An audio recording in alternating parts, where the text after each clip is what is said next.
So then, what's it like to live with mechanically? Because I imagine if you're watching this video, you might be considering buying one.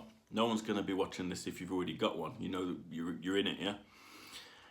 So if you're considering buying one and you haven't bought one already, I'm presuming you think, the thing stopping me is that I'm petrified something really expensive is going to break on it. Now, quite genuinely, at this point, it depends what kind of person you are as to whether you're going to be the right person to buy, own and run one of these cars. And I don't mean that in a condescending or funny way. I've got friends who love cars a lot. Some of them even more than me. But they wouldn't entertain the idea of jacking up the car, getting under it, pulling substantial parts off it in order to fix it. Now, can something really expensive go bang on the Range Rover? Yes, it can.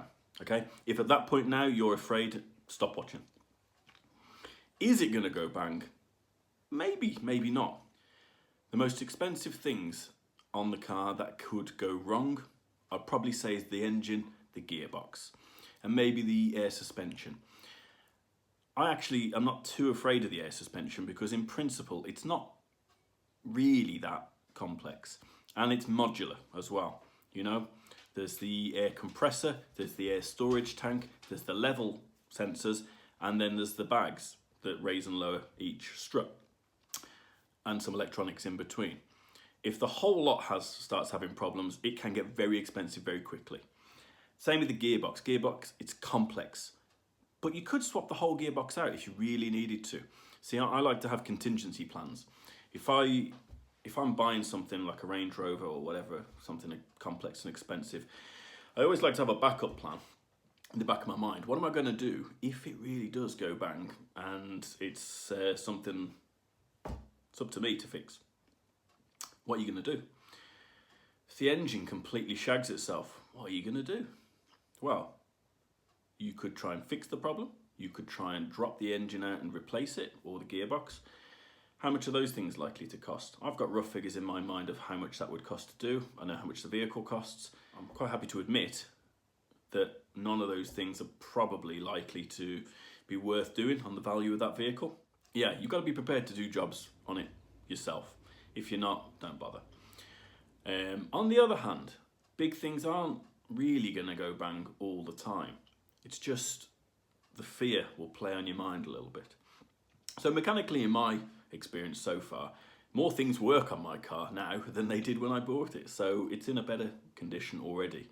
If you do plenty of preventative maintenance, you know, all the normal service tasks, changing fluids, filters, gaskets and things like that need to be changed at regular service intervals.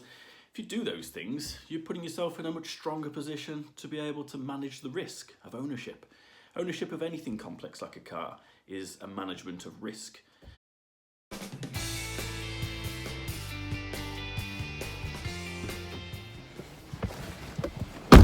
Whew. On a cold day like this, or on a hot day like this. Whether you love or hate Range Rovers, there is no denying how comfortable they are to drive. After owning one for a short period of time, I can tell you now I've covered quite a few thousand miles and it is beautiful. It's like sitting in your favourite armchair travelling down the road. It's a beautiful place to be, the sun's shining, the heater is great, the air conditioning blows cold. From the heated steering wheel to the rear entertainment, it's a go anywhere, do anything family vehicle, and it's got loads of space and all the pulling power to do anything you're ever going to need. As a used car purchase, they're an absolute steal. Over here in the UK, the average price for an 07 TDV8, probably about £7.5 grand. If you're a real tight arse like me, you'll find one even cheaper. Just go into it with your eyes open and always leave a few quid in a contingency fund, just in case. It'll help with those sleepless nights, you know.